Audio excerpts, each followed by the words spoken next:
नमस्ते मेरे प्यारे दोस्तों, प्रणाम। आज हम जानेंगे लू लगने के लक्षण और बचाव के घरेलू एवं आयुर्वेदिक उपाय। अभी के समय में गर्मी के सीज़न में लू लगना एक आम बात हो गई है, जिसके लक्षण जानना बहुत ज़रूरी है और साथ ही बचाव भी जानना ज़रूरी है। यदि इसे नहीं जाना तो मृत्यु तक भी हो सकती है। इसलिए आप इसके लक्षण ज़रूर जानें और वीडियो को अंत तक देखें और इसके बचाव जो बताए जाएंगे वो करने की कृपा करें। तो चलते हैं, अपन देख लेते हैं।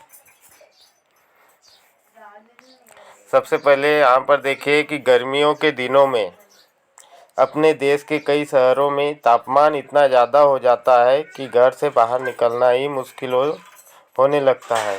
इन दिनों दोपहर के समय बाहर बहुत तेज़ गर्म हवाएं चलती है। इन गर्म हवाओं को ही लू कहते हैं। मजबूत इम्यूनिटी वाले लोग इन गर्म हवाओं को सहन कर लेते हैं, लेकिन अधिकांश लोग इन हवाओं को सहन नहीं कर पाते और इनके संपर्क में आते ही बीमार पड़ जाते हैं। अपने देश में हर साल काफ़ी बड़ी तादाद में लोग लू की चपेट में आ जाते हैं। लू लगने के क्या कारण हैं? ये गर्म हवाएं जब आपके शरीर के संपर्क में आती है तो शरीर का तापमान बढ़ा देती है और इस वजह से कई समस्याएं होने लगती है।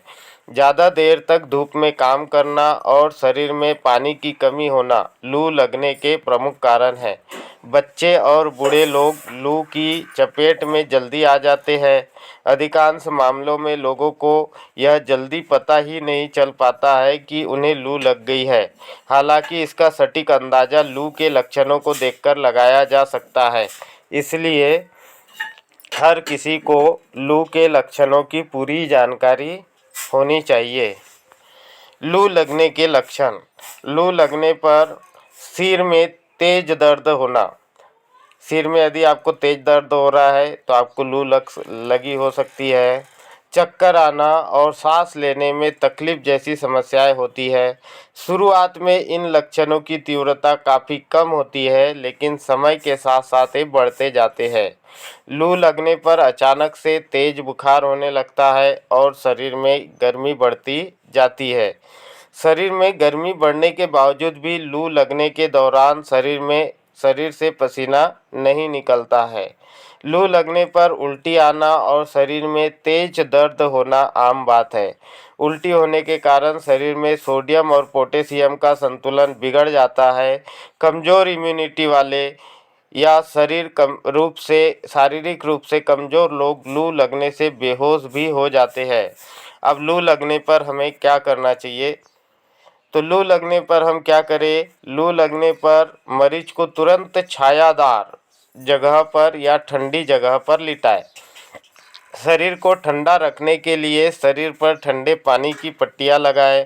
घर के खिड़की दरवाजे खोल दें और कूलर या एसी चालू कर दें। अगर मरीज लू लगने से बेहोश हो गया तो तुरंत डॉक्टर के पास लेकर जाए। लू से बचने के उपाय। यह सच है कि हर साल लू से कई लोगों की जान चली जाती है, लेकिन डॉक्टरों का कहना है कि अगर गर्मी के मौसम में आप ठीक ढंग से अपना ख्याल रखें और कुछ ज़रूरी सावधानियां बरतें तो लू के प्रकोप से बच सकते हैं। आइए लू से बचने के कुछ प्रमुख उपायों के बारे में जानते हैं। गर्मियों के दिनों में हल्का भोजन करें। पूरी बाह के कपड़े पहने और नंगे पैर बाहर ना निकले। हल्के रंगों वाले सूती कपड़े पहने। सिंथेटिक कपड़ों से परहेज करें।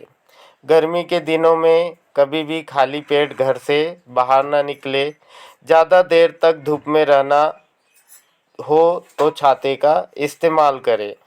अधिक मात्रा में पानी पिए। बाहर जाते समय पानी की बोतल साथ लेकर जाए। लू से बचने के घरेलू उपाय। लू लगने के अधिकतर मामलों में आप कुछ घरेलू उपाय अपनाकर ही इसे ठीक कर सकते हैं। इसके लिए अपनी डाइट में ठंडे तरल पेय पदार्थों का सेवन करें। आइए कुछ प्रमुख घरेलू उपायों के बारे में जानते हैं। डाइट यानी कि अपने भोजन में, ठीक है। घर पर ही आम का पना बनाकर पिए। पना मतलब जो आम का रस होता है उसे बनाकर पीना है। लू से बचने का यह सबसे असरदार घरेलू उपाय है। प्याज को भून ले और इसे एक साधारण प्याज के साथ मिलाकर पीस ले।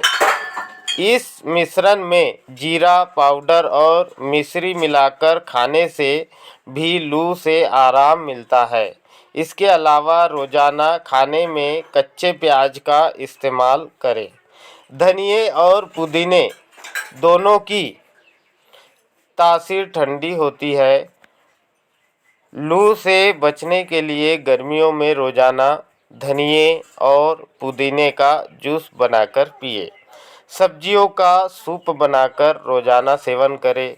शरीर को ठंडा रखने के लिए दिन में 1 या 2 बार नींबू पानी का सेवन जरूर करें। अब देख लेते हैं लू से बचने के आयुर्वेदिक उपाय।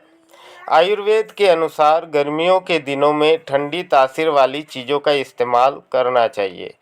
ठंडी तासीर वाली चीज़ों को खाने से शरीर में ठंडक बनी रहती है और लू नहीं लगती। इस लेख में हम आपको कुछ ऐसे घरेलू आयुर्वेदिक उपाय बता रहे हैं जिनका लू लगने पर इस्तेमाल करना बहुत फायदेमंद होता है। सेब का सिरका। लू लगने पर शरीर में मिनरल और इलेक्ट्रोलाइट की कमी हो जाती है। खास तौर पर पोटेशियम और मैग्नीशियम जैसे ज़रूरी मिनरल की मात्रा काफ़ी कम हो जाती है। ऐसे में सेब के सिरके का सेवन करने से ये खोए हुए मिनरल वापस मिल जाते हैं और शरीर में इनका संतुलन बना रहता है। खुराक और सेवन का तरीका। 2 चम्मच सेब के सिरके को 1 गिलास पानी में डालकर या मिलाकर दिन में 2 बार इसका सेवन करें। दूसरे नंबर पे है चंदनासव। यह चंदन और कई तरह की जड़ी बूटियों से निर्मित एक आयुर्वेदिक पेय औषधि है। आयुर्वेद के अनुसार चंदनासव में शीतल गुण होता है। ठंडी तासीर होने के कारण जब शरीर में गर्मी का या जलन काफ़ी बढ़ जाती है तो इसका इस्तेमाल करना बहुत फायदेमंद रहता है। लू लगने पर इसका सेवन करने से जल्दी आराम मिलता है। खुराक और सेवन का तरीका। 3 से 4 चम्मच चंदना सौ को समान मात्रा में पानी मिलाकर दिन में 2 बार खाना खाने के बाद इसका सेवन करें। बेल का शरबत। तीसरा देखना है बेल का शरबत। गर्मियों में बेल का शरबत अमृत के समान होता है। बेल में विटामिन सी और फाइबर की मात्रा बहुत अधिक होती है। इसके सेवन से शरीर में ठंडक बनी रहती है और लू से बचाव होता है। बेल का शरबत पाचन तंत्र को भी दुरुस्त रखता है। खुराक और सेवन का तरीका। रोजाना दिन में 2-3 बार इस जूस का सेवन खाना खाने से पहले करें। गिलोय का जूस। में शरीर की रोग प्रतिरोधक क्षमता बढ़ाने में भी मदद करती है। आयुर्वेद के अनुसार गिलोय वात पित्त और कफ शामक माना जाता है। यह लू में होने वाले तेज बुखार को जल्दी ठीक करती है और शरीर के तापमान को और बढ़ने से रोकती है। खुराक और सेवन का क्या तरीका है देख लेते हैं। आजकल बाजार में गिलोय का रस आसानी से उपलब्ध है। आप इसे ऑनलाइन भी मंगा सकते हैं। 2 से 3 चम्मच गिलोय रस में समान मात्रा में पानी मिलाकर रोजाना सुबह नाश्ते से पहले इसका सेवन करें। उसीरा सौ यानी कि एक खसखस आती है। एक आयुर्वेदिक पेय औषधि है। यह पित्त शामक है और लू लगने पर यह शरीर में होने वाली गर्मी और जलन को शांत करने में मदद करती है। इसके अलावा पित्त संबंधी सभी रोगों में आप उसीरा सौ का इस्तेमाल कर सकते हैं। अब इसकी खुराक और सेवन का तरीका जान लेते हैं। 3 से 4 चम्मच उसी रासव और समान मात्रा में पानी मिलाकर दिन में 2 बार खाना खाने के बाद इसका सेवन करें। बेशक इन उपायों को अपनाकर आप आराम पा सकते हैं, लेकिन बेहतर यही होगा कि गर्मियों के मौसम में आप लू से बचने के सभी तरीके अपनाएं। बेवजह बाहर धूप में ना निकले, और अगर बाहर निकलना ज़रूरी है तो धूप से बचाव के लिए छाते का प्रयोग ज़रूर करें। अगर घरेलू या आयुर्वेदिक उपायों से कोई आराम नहीं मिल रहा है तो तुरंत डॉक्टर के पास जाकर अपना इलाज करवाएं। तो दोस्तों, आज हमने जान लिए हैं कि लू लगने के बाद हमें क्या करना चाहिए, या लू लगने से पहले हम कौन कौन से उपाय कर सकते हैं।